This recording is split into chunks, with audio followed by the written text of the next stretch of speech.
For some reason, I always feel like playing Mortal Kombat when I get to this point in a build. Finish him!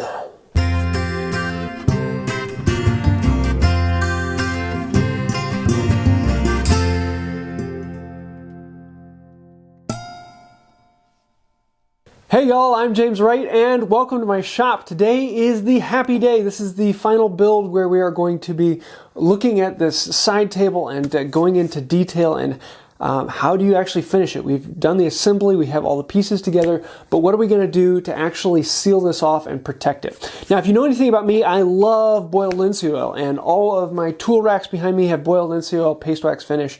That is a fantastic finish for things that you're not going to worry too much about them getting dusty or there's not going to be any liquids around them. But for something like a side table where people are going to be putting a mug on top or other things are going to get bumped into it, I want a more protective finish than boiled linseed oil and paste wax.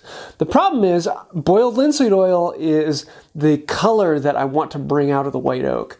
And it is what I absolutely love. So we're going to be using a little bit of boiled linseed oil, but we're also going to be putting a poly finish on this. And I want to show you the simple method that I use to get a good protective finish that will last you for years and years into the future.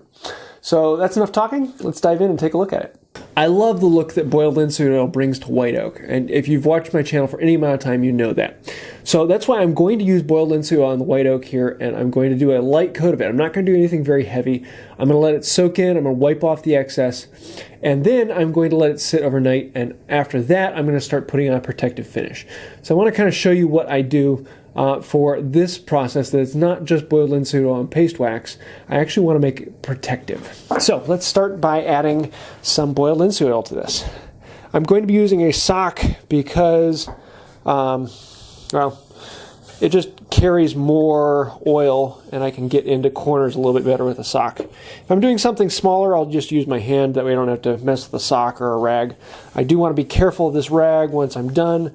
I want to flatten it out and set it on the ground and the concrete so that it's not going to combust. And if you don't believe me on that, you need to watch some of the videos I've done on boiled linseed oil safety. So I'm just going to apply it to all surfaces, bring out this rich, rich color in here, let it soak in, and then I'm going to have a rag and wipe off the excess a little bit later.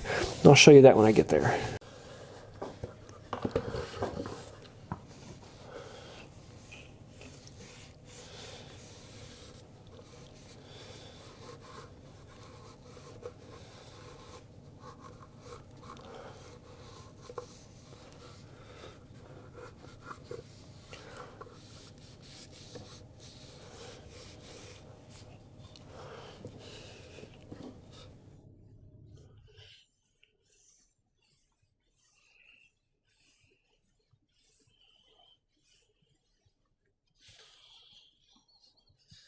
I figured I'd bring you along for the first application on the top here.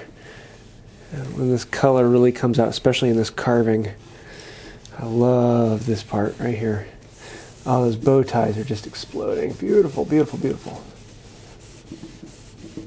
I'm just going to work it into the grain, rub it around, work it into here, let it soak up as much as it wants to. Nothing special here. You really can't mess this up. It will soak up X amount and it won't soak up any more than that. It will just sit on the top. The only thing you can do wrong is let a pool sit on it for a couple hours.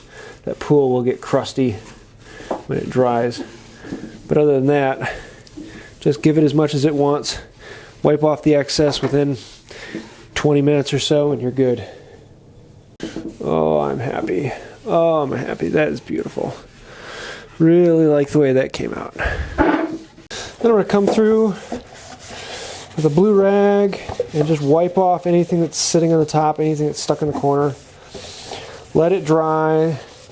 I just don't want any pools of this sitting around, so those pools get goopy, and I don't like goopy boiled linseed oil. So now the time has come to finish the project, and I've got this, which is a mix of poly and mineral spirits, or white spirits if you're in one of the British speaking countries, and I like to apply with an old sock. I know this is going to freak a lot of people out, and they're like, oh no, there's lint on that. Yeah, it's okay, it's fine. It works. And so I flip it inside out, fold it over on itself, fold it over on itself, and then flip it inside out again. I have this nice pad with a good amount of absorption on there, and this works really well for this. So all I do with the wipe on poly is I wipe it on and I try and keep on an even coat throughout. So it's just as simple as wiping it on. And run with the grain, try and get it into the corners, but don't let it pool anywhere. Light coats are better. And I have this thinned down quite a bit, actually. It's slightly more mineral spirits than poly. A lot of people will say go 50-50, and 50-50 is a good mix, but I want to go a little bit lighter than that. I would rather have more coats than fewer coats, if that makes any sense. Now the first couple coats don't matter quite as much because we're going to be sanding through the coats a bit to get the finish we're looking for. So the first coat, if it's bad or there's a bubble in it, oh well, we'll be able to fix that and cover around it. Just give it a good coating, not heavy, just enough. For the table, I'm going to start with it upside down, and then the very last thing I'll finish will be the actual top on it. So we start from the top down. I get the legs. Nice coat of poly on all the legs. Then I'll do the inside. Then I'll do the outside, and then I'll flip it over and go from there. Okay, now it is time for coat number 2, and it's going to be second verse, same as the first. I'm just going to slowly work it on, not putting anything heavy. Put it on there, wipe it off, get a nice clean surface. A thin coat will always be easier to manage than a heavy coat. And so, thin, light coats.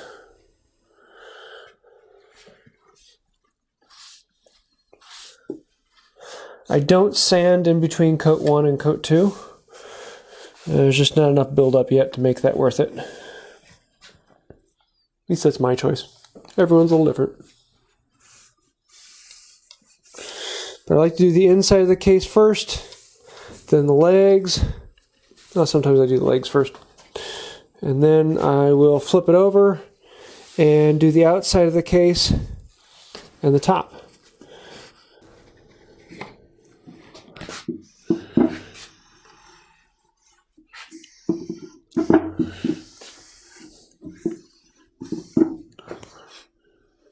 So I've had coat 2 on there for a while, and if you rub your hand over it, just feels kind of stipply.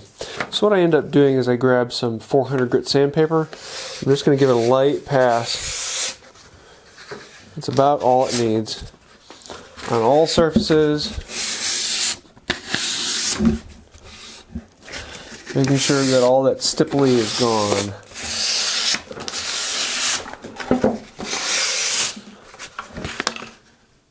And then after sanding, I'm going to hit it with a blue rag.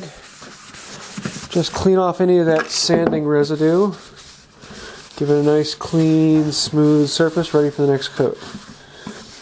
And I do that sanding usually after the second coat, sometimes after the third coat. It depends on whether or not I think I'm going to have to go to 6 coats total. Most of the time, I only do 5 coats. In which case, then I do it just after the second coat and third coat, but do it as needed. If I think I'm going to be going to 7 coats, I'll do it after the third coat and the fourth coat, and then leave the 6th and 7th alone so that there's no sanding on them, if that makes sense. There's no science to it, just a gut feeling and reaction. No wrong way to do it, just have fun. So after that, hit it with a whole nother coat and keep on going.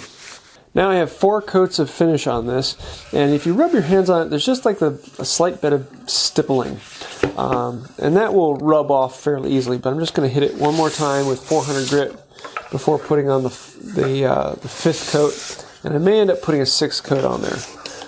So I'm just going to very lightly hit it on all surfaces.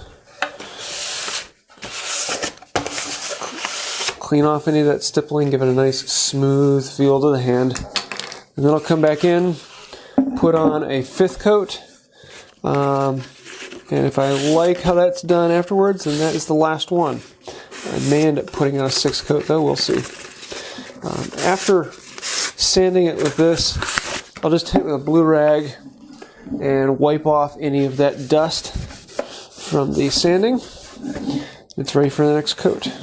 So I'll get to this, finish it up, and once I get the coats done, which should be this 5th coat, I may end up putting a 6th coat on it. I'll show you what I do for the final touches. So bring it back in a little bit. So there are 2 more things that I need to do this. Number 1, I want to wax these slides so that the drawer moves on them. And I have this, which is my hard wax. It's mostly beeswax, but then has linseed oil, not boiled, just raw linseed oil. I'll just rub that on and coat up that slide. And then I'll rub it on the bottom of the drawer as well. And then a little bit up the sides where it'll rub against the side rail. And that, this stuff will cure over the next 3 or 4 days. But when it's done, it will be a really nice, smooth, slick surface. So there. Some people just use beeswax. Some people use a softer paste wax. I like this stuff. And if you want to, I have a video on how to make it yourself. It's pretty easy. Just melt down beeswax and add some linseed oil. So then we can put these slides into place. But the very last thing we need to do before putting it together and putting it in place is I need to put my brand on it. And so I'll do that by lighting the shop on fire. I made this brand a long time ago when I first got into hand tool woodworking. And I want to make a bigger one sometime, so I thought I might do a video on how I made this. I've had a lot of people ask me.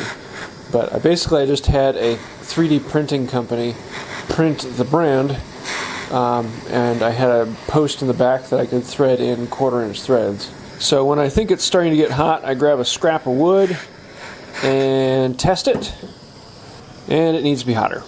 You can buy professional ones that have a heating iron, electric heating iron on, and they bring them to the right temperature all the time. But this one doesn't do that. There we go.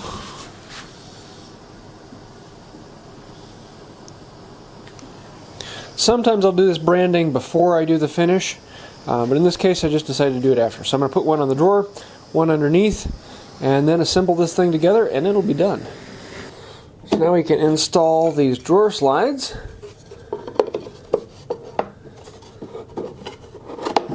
And slide the drawer into place. And she's done. Just like that. So there we go. Side table, ready for use for years and years and years to come. It's a lot of fun. There you have it. I do have plans for this on my website, so if you want to follow along and see some more detail, you can do that there.